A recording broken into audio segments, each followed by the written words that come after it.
हमर फिकीर रे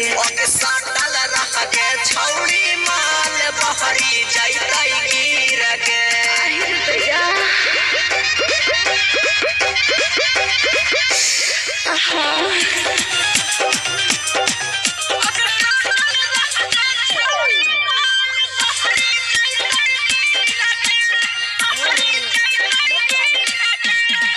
कुछ देर औरी छौड़ी करे ना बर्दाश्त के छोड़ दे न छौड़ा हमर फूले लगलै सास रे ये गे सुन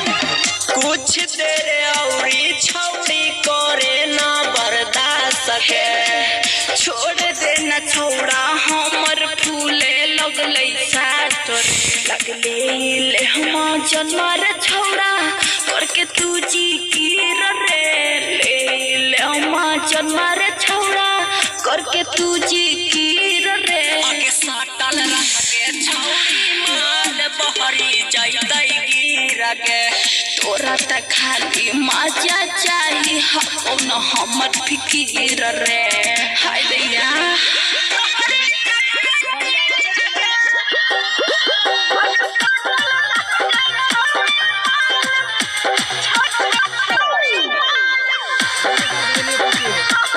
शिवांगी रिकॉर्डिंग स्टूडियो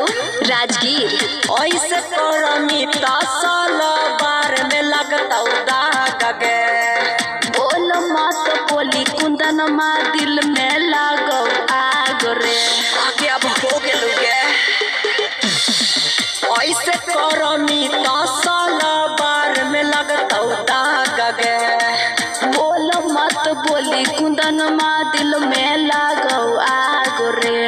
राजीपुर राजधानी तू तो तेनी पूरा हीरा रे प्रीति सिंह कहे अब ना